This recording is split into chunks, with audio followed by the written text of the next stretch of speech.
You're in the trenches with Dave Lapham, presented by First Star Logistics. Day 2, Cincinnati Bengals Training Camp happened today. Dave Lapham was on hand. And we all know that this offense, and we've talked about it many times, is set to be one of the most explosive, if not the most explosive offense in the NFL. The question for the Cincinnati Bengals, defense. Al Golden brought in his defensive coordinator. You have to, he almost brought in an entire new staff as far as on defense. And that's always concern because how do the players respond to a new coaching staff? And what's your take right now on how this defense is coming along? Even though it's only day 2, you kind of pick up on the small things that a defense needs to do to have success. Absolutely, Dave. And I think that, the small things can be big things. And I do think that that's a strength of Al Golden is as a coach, is he is extremely detail oriented. I mean, every single little thing matters to Al Golden in terms of when he's installing a play and teaching a play to his football players, and they understand that the importance of all that to Al Golden. So they are becoming very, very detail oriented in their approach as well.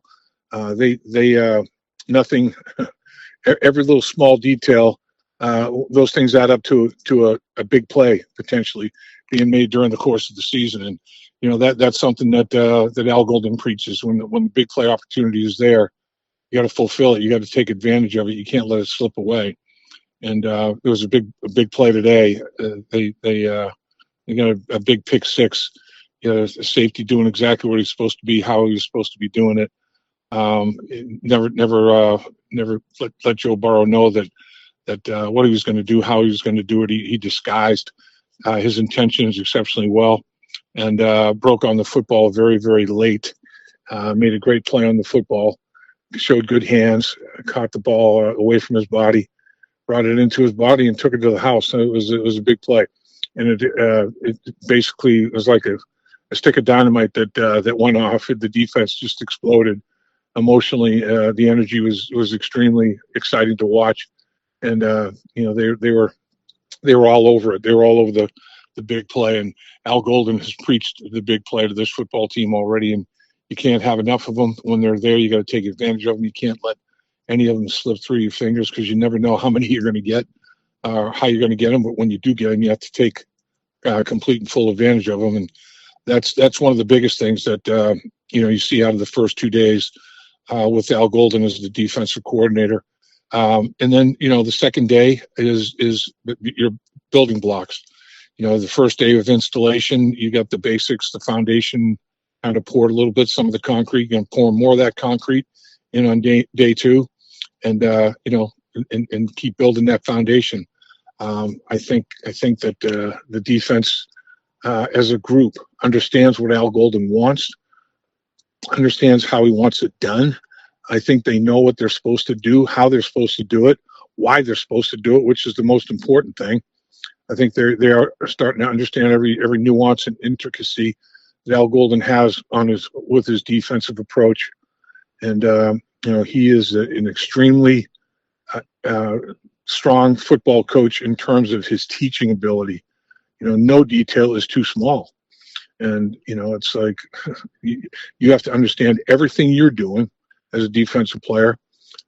Therefore, at that point in time, once you understand everything that's going on for you and all your specific assignments, you can start to understand what's going on with the guy next to you and why it's important that you're doing what you're doing, because what the guy next to you is doing, kind of explains why you need to do what you need to do so well. And that's when you start to really build a strong, effective defensive football team that every member of that unit understands, and they could install it, they could teach it themselves. That's what Al Golden would like. He would like to be able to have his players all go up to that grease board or blackboard or whatever and install the defense as well as he does. Of course, Al Golden knows it like the back of his hand. So if his players can get to that level of intelligence and understanding of all the concepts and everything that Al Golden is trying to get across to make it difficult for opponents to move the football against the Cincinnati Bengals defense, all the better. And I think the guys are really, really starting to get it. And more importantly, I think they like Al Golden's defense, and they like to play in Al Golden's defense.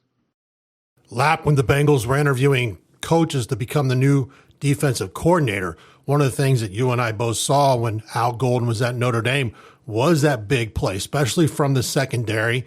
That seems to be the continuing, storyline as far as talking about Al Golden's defense.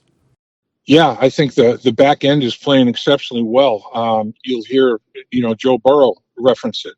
He's referenced it both days, how well they're playing on the back end defensively and not giving anything, anything up whatsoever. They're making you earn everything, and that's the way you got to play defense. Make the opponent earn every single yard, every single foot, every single inch that they gain. Don't give them anything. Don't give them a big play due to a mental error. Make sure you're where you're supposed to be, when you're supposed to be there, doing what you're supposed to do. And then when you get there, understand that you have to finish the play. And the way you finish the play is let your physical talents take over, and your instincts take over, and reactions, and be a football player, and show your talents, show your physical skill set. And all the guys in the secondary have immense physical skill sets in terms of, straight line speed, change of direction, flexibility. They can break on a football. They can be disruptive. They can do a lot of things. They can, knock footballs loose with big hits. And they're starting to show that now. It'll start to pick up as pads go on and the physicality of practices start to increase and it becomes more intense. But right now, man, the skill players for the Cincinnati Bengals they're a good group, and the defensive backs know that, and they know that every time they go to practice, they're going against as good as they're going to see in the National Football League all season long. So every day they get an opportunity to better themselves and compete against the best and show that they deserve to be on the football field competing against the best. And taking Al Golden's techniques and fundamentals that he's installing, that he believes in and he knows work, and applying them to what they need to do to get things done and to make plays for their defensive football team. So it's exciting. It's exciting to watch this defense, develop, mature, and grow on a daily basis. Lap, how much does it help that Al Golden is not a stranger to the Cincinnati Bengals organization or Paycor Stadium or the routines of a Zach Taylor? Yes, he's coming in as the new defensive coordinator, but he was here prior before going to Notre Dame. It has to be a comfort level, and there's still some players that were on the Bengals when he was here that on the defense. How is that helping as far as the early part of camp? It's helping big time, Dave. There's no question. I mean, the familiarity breeds excellence to performance. And there are a lot of football players that were exposed to Al Golden a few years back when he was on Zach Taylor's staff, and the Bengals went to the Super Bowl, and Al Golden was on that defensive coaching staff as the linebacker coach, and he was involved with Logan Wilson. He kind of brought Logan Wilson along in the infancy of his NFL career as a young football player coming in out of the college ranks. There's a lot to adjust to and understand and learn to be able to compete in the National Football League. And Al Golden was very, very instrumental in Logan Wilson being able to play and impact the football game his rookie season like he did for the Cincinnati Bengals. Now, obviously, Logan Wilson is a unique, special talent, both physically and mentally, but you do have to have a coach to develop it as well and bring it to its highest point as quickly as you possibly can. And that's what went on between Al Golden and Logan Wilson. It was a lot of fun to watch, and now they're even taking it to a higher level. And there's nobody that respects and that loves what Al Golden brings to the table more than Logan Wilson. And he's kind of the leader of that side of the football. He's the defensive leader, and by his physical play, his playmaking ability, also his football intelligence, getting people lined up and being where they're supposed to be when they're supposed to be there. So I think that Al Golden feels really good about what he's got from a personnel standpoint on the football team, at the defensive line position, interior and edge, at the linebacker position, inside and outside linebacker, and at free safety and cornerback as well. I think that he feels like there's not a defense in the National Football League that the Cincinnati Bengals defense should be afraid of or intimidated by. That's for sure. You're in the trenches with Dave Lapham, presented by First Star Logistics, the fastest growing company in Cincinnati, a great atmosphere to work in. And Dave Lapham and myself enjoy getting into the studio there at First Star Logistics when we do. And always enjoyable to get an ice cream cone or some popcorn down in the kitchen. And we can't encourage more. If you want to learn more about First Star Logistics, visit firststarlogistics.com. They are hiring. Zach Taylor, in his press conference on day one, talked about the morning sessions because of the temperature and the weather. But today proved to be a typical July day in Cincinnati. Yeah, I mean today is definitely a little bit of a steamer. There's heat and humidity, and it's increasing. So the Bengals have been off the football field for a bit now. They were off the football field by 12:30, and so the cooler part of the day is what they were out in participating on the practice field as a football team, and the guys really appreciated it. There's no question. I mean, they understand that what Zach Taylor is doing is for them. I mean, they feel like he's really taking care of them, and he's doing things that they're going to lead to the ultimate betterment of the football team. There's no question about that, and I think they are responding. I think they're working exceptionally hard. I mean, nobody is dogging it out there on the football field. Everybody is giving every ounce of effort that they've got to give on every single snap that they're out there participating, because they know that Zach Taylor is taking care of them. So they're going to take care of Zach Taylor by performing at the highest level they possibly can, physically, mentally, emotionally, every way that's possible in that regard. So I do think they're getting good work in. I do think that the goal is to get better offensively, defensively, and special teams every single day, and I think they're doing that.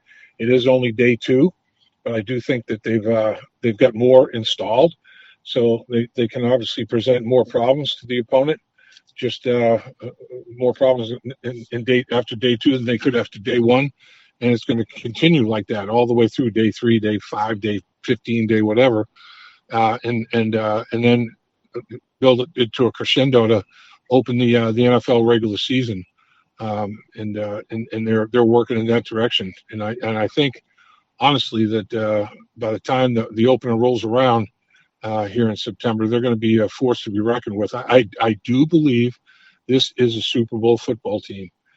Seen Super Bowl football teams. I know what they look like. I know what they're capable of doing. I know how they can pose a myriad of problems with multiple threats. And the Bengals, they check every box. I mean, everything we're talking about there, they've got, and they can they can make life difficult for an opponent in that regard. So I think offensively they were snootful last year. I mean, they scored 35, 38 points a game last year. They've got all their weapons back, and Joe Burrow and Jamar Chase and T. Higgins looked phenomenal. I mean, absolutely incredibly phenomenal. They look like they're ready to put together a remarkable, memorable 2025 season, individually and collectively, as an offensive unit throwing the football, and an entire offense putting points on the board, yards and points on the board, and then defensively, I think they've made major strides in that area. Like I talked about it, all the position groups, and most specifically, talk a little bit about the interior of the offensive and defensive lines, because I felt like that was the biggest area that needed to be addressed on both sides of the football. And I think at the guard position, the Bengals did a very good job of bringing in talent to compete at a very high level at the guard position by the draft and free agency. Same thing with the defensive tackle position. I mean, it's a battle out there, man. I mean, it's competitive. It's a war every single snap. It's a war. I mean, you're trying to win your individual war and be a factor on the football team on a snap by snap basis. And there's a lot of guys that are doing it. A lot of guys are making impacts. A lot of guys are saying, "Hey, don't forget about me. I've got traits. I've got capabilities. I got things I can do that I know can help my football team, win a lot of football games. I know I can work with this teammate. If you put me in there at defensive tackle, working next to this defensive end and the skills and talents he has, I know that I can work with him, and I know we can be a threat as a duo, as a tandem."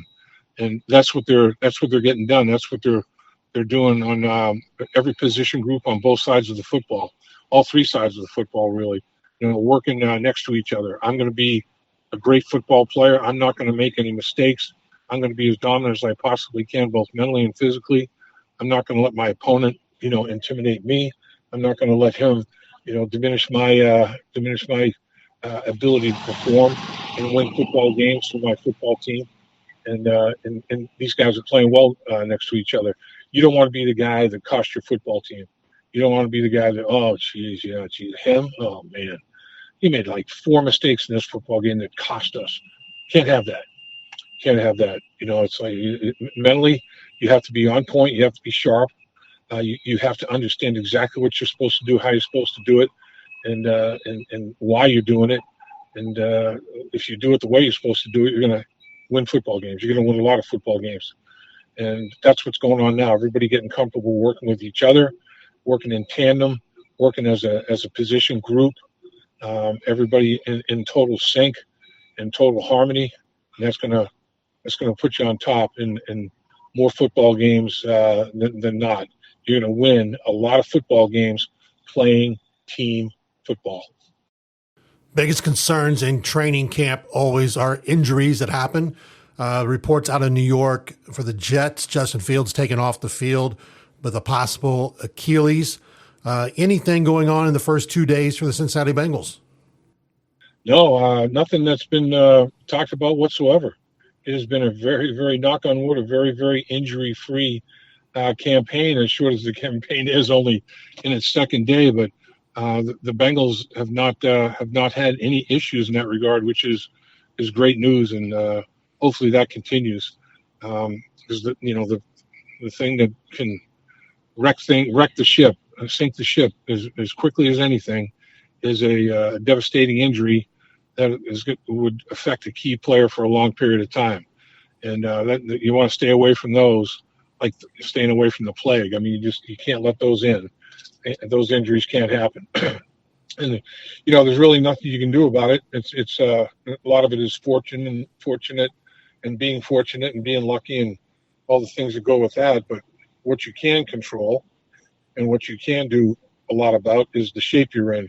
And I do think that again, it's only 2 days, so it's the second day of football shape, conditioning your body in a football way to get ready to play football games. And it's unique and it's different. It's it's cardiovascular, it's strength and conditioning. It's a very multifaceted training that you have to put your body through. And then there's nothing like getting in shape for a football game to participate at the highest level against the greatest players in the world in the National Football League than practicing hard and practicing well and practicing efficiently.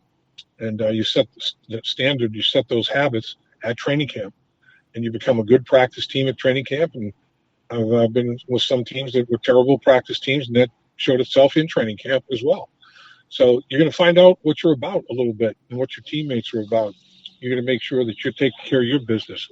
Make sure that you know all your assignments. You know everything there is to know about everything you're supposed to do every single play, and why you're supposed to do it the way that you're being told to do it. And if you can do that, and your teammates next to you on both sides of you and around you do the same thing, you can be dangerous. You can win a lot of football games in the National Football League. The NFL is not just a game, it's entertainment. One of the biggest names in sports entertainment, Hulk Hogan, passed away today. Any thoughts on the passing of Hulk Hogan? Hulk Hogan, man. Tell you what, this guy, you talk about entertainment, the entertainment world, how sports is a big part of the entertainment world. Well, the World Wrestling Federation, professional wrestling, that's a show, man. That's showbiz in a nutshell. showbiz with big actors. I mean, these guys are humongous. They are put together. They basically are an anatomy chart. I mean, you look at these guys. You know, it's like what you studied in physiology when you were in high school comes to life, man, and jumps off the page at you. Hulk Hogan was just a phenomenally gifted athlete, and that's, I think, the thing that people don't really consider as much as they should with these professional wrestlers. These guys are massive human beings, big, thick, wide, strong everywhere, but they're also flexible. I mean, they're incredibly flexible. Some of the more flexible athletes that you're going to find, and to have that combination of that type of size and strength and power, and have the flexibility, and they're also, they're quick twitch. It's they've got quick reflexes. They're just remarkable athletes to watch, because it's God has reached down and touched them on the shoulder and head and everywhere and blessed them, boy. I'm telling you, they are one of a kind. They're one of one. They broke the mold after a lot of them were put on this earth. And Hulk Hogan is the greatest example of it. When the good Lord decided to have Hulk Hogan walk God's green earth, he said he's going to be the only one. He's going to be one on one. I'm going to break the mold, and they certainly did. And Hulk Hogan was a great champion for the World Wrestling Federation. He's a champion of the people, for the people, and I think that's what why everybody rallied around him so much and loved Hulk Hogan. I mean, I've been in places where Hulk Hogan, ventured into, and I mean, people adore the guy, worship the guy. So, it's not only they respect his immense athletic ability, but he was a great human being, and people gravitated toward him. He treated people the way that people want to be treated. He respected people. He realized the importance of respecting his fans. That was going to grow his sport. And I don't think there's anybody in the professional wrestling. I mean, there are a lot of great characters, a lot of great names. None better and bigger than Hulk Hogan, though. Hulk Hogan was one of one. And they definitely broke the mold after Hulk Hogan became a factor. And it was a big mold, Dave. That bad boy was tough to break. He's Dave Lapham. You have been in the trenches with Dave Lapham, presented by First Star Logistics. We ask you to like this and also to subscribe to In the Trenches with Dave Lapham, presented by First Star Logistics, to help us continue to grow the channel. And Lap, as always, appreciate the time. Know you have a very busy schedule, and we always appreciate you taking the time to catch up and talk about the Cincinnati Bengals. Absolutely, Dave. And, I love doing it. Love doing podcasts with you, and First Star Logistics gives us a forum and an opportunity to talk about the Cincinnati Bengals. And there's nothing I like more than talking about the National Football League, and specifically the Cincinnati Bengals with respect to competing in the National Football League. And really excited about this year's team. I tell you, I think they're really good. I think they're well above average in every position group, and they are basically superstar loaded at more than one position group. So I think the Cincinnati Bengals have an excellent chance of winning the Super Bowl, and I've gone on record, Dave. I've said they're going to win it. I really believe it. I think they're going to win the Super Bowl, and I think that they've got the players, the coaches, the schemes. They've got everything they need to prove me right.